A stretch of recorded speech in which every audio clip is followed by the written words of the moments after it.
Did you know that 95% of what we call stress management actually makes your stress worse? As a Harvard physician who's treated thousands of patients, I've discovered why most resilience advice fails you. Hello everyone, I'm Dr. Aditi Nerurkar, Harvard physician and stress medicine specialist. Today, I'm going to transform how you understand and respond to stress forever. Look at the thumbnail of this video. It promises resilience, and that's exactly what I'm delivering today. By the end of our time together, you'll walk away with 1. A neurobiologist's understanding of how stress actually works in your brain. 2. My clinically proven stop, breathe, and be technique that breaks the stress cycle in under 60 seconds. 3. A simple daily practice that rewires your brain for resilience, something I've prescribed to thousands of patients with remarkable results. 4. And most importantly, the ability to transform harmful stress into productive energy. Let me break this down for you using science, not self-help platitudes. Here's what the research actually shows about becoming resilient, even if you've struggled with stress your entire life. As a stress medicine specialist at Harvard, I've seen firsthand how misunderstood stress truly is. Most people try to eliminate stress completely. That's actually impossible and even undesirable. Here's the critical distinction. There are 2 types of stress. First, there's healthy adaptive stress that propels life forward, starting a new job, receiving a promotion, even falling in love. This stress serves you. Then there's maladaptive stress, the kind that becomes dysfunctional and unproductive when left unchecked. The goal isn't to eliminate stress, but to experience healthy, manageable stress that serves rather than harms you. Let me share something personal. 5 years ago, I was experiencing burnout while treating patients with the same symptoms I was ignoring in myself. I was irritable, exhausted, and losing my passion for medicine. The irony wasn't lost on me. The stress doctor was stressed out. What changed everything was understanding what was happening in my brain. During stress, your brain shifts from being governed by the prefrontal cortex, responsible for planning and strategic thinking, to being controlled by the amygdala, focused solely on survival.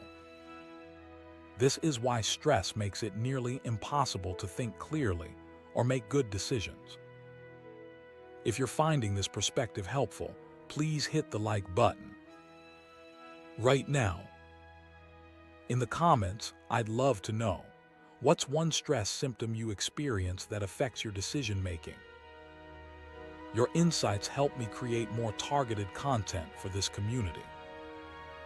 Here's what makes modern stress so dangerous, and why you need to understand this to build resilience. Our ancient ancestors faced acute dangers, a predator attacking, that required immediate fight-or-flight responses. Today, our stressors are chronic: bills, relationship tensions, work deadlines. Yet our bodies respond the same way, keeping our stress response activated at a low level continuously. This creates a fascinating neurobiological effect I see in my clinical practice every day. During stress, negative experiences become sticky, like Velcro, while positive experiences slide away like Teflon. Simultaneously, your inner critic gets amplified, creating tension with your sense of self-efficacy. Does this sound familiar? You make one mistake at work, and it's all you can think about, despite receiving praise for 10 other things. That's your stress-altered brain in action. Case study: my patient Sarah, a successful executive, came to me with insomnia and anxiety. She described feeling like an imposter despite 2 decades of achievement. When we examined her stress patterns, we discovered her brain was filtering out positive feedback while magnifying minor criticisms. Using the techniques I'm about to share with you, Sarah retrained her brain's response to stress. Within 8 weeks, her sleep improved, anxiety decreased, and most importantly, she regained perspective on her abilities. Let me ask you directly, when was the last time you felt truly calm and clear-headed under pressure? If you can't remember, you're not alone, and it's not your fault. Stand up right now if you can. Take a deep breath. Roll your shoulders back. This simple pattern interrupt is just a taste of how we can reset our nervous system, which we'll explore more deeply in a moment. Here's what gives me hope as a physician treating stress-related conditions. Neuroplasticity means our brains can change, grow, and adapt regardless of past experiences. We can create new neural pathways for managing stress, even after difficult childhood experiences or years of chronic stress. Let me break this down for you. Resilience isn't something you're born with, it's a skill you can learn and strengthen, just like building a muscle. In my own life, I grew up with very high expectations placed on me. Perfection wasn't just encouraged, it was expected. This created patterns of anxiety and self-criticism that followed me into adulthood and my medical career. What transformed my relationship with stress wasn't eliminating pressure. It was learning to respond differently. Through the techniques I'm about to share, I rewired my brain's stress response. Today, I can face intense situations with a clarity I never thought possible. The research shows that with consistent practice, you can literally change your brain's architecture in as little as 8 weeks. This is why I'm so passionate about teaching these tools. I've seen the transformation in thousands of patients and experienced it myself. Now let's get to the practical tools that will change how you experience stress, starting today. The first is what I call stop, breathe, and be. A simple reset that helps break the cycle of anxiety by bringing your attention to the present moment rather than future-focused, what-if thinking. Here's how to practice it. Stop, pause whatever you're doing, breathe. Take 3 slow, deep breaths. Be.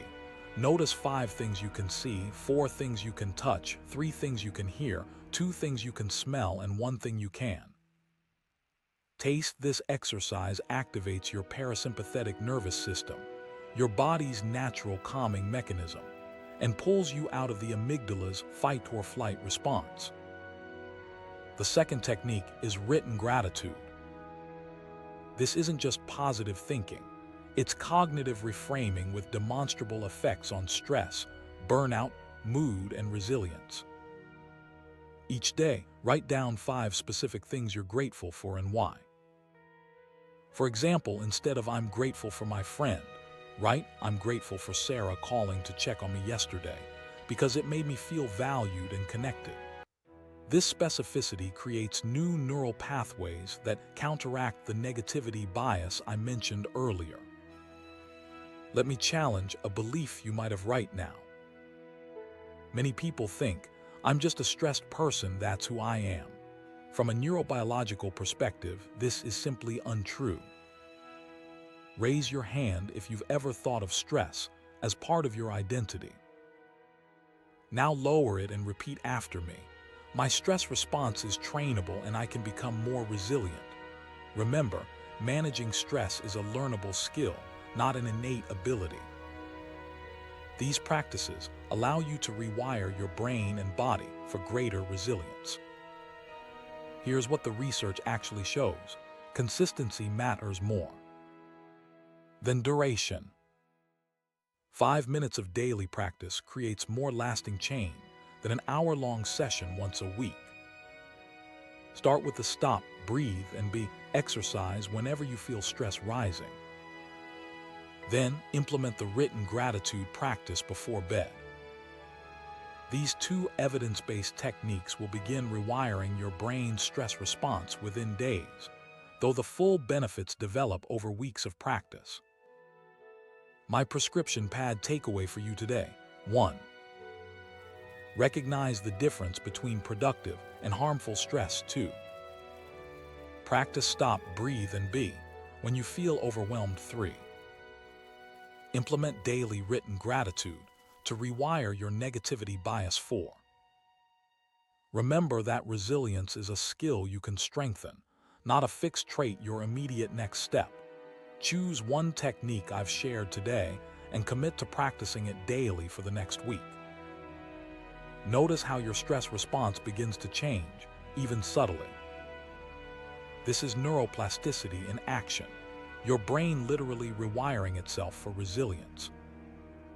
Next week, I'll be sharing The Science of Stress Recovery, Harvard's 10-minute daily routine for lasting resilience, where I'll give you my complete protocol for systematically building resilience over time, including the exact breathing techniques and cognitive exercises that have helped thousands of my patients transform their relationship with stress. Thank you for joining me today. As a Harvard physician who's dedicated my career to understanding stress, I can tell you with absolute certainty, you can become more resilient, regardless of your past or present circumstances. Your brain is designed for adaptation, and with the right tools, you can transform how you experience and respond to stress. I'll see you in the comments section, where I'd love to hear which technique you're committing to try this week.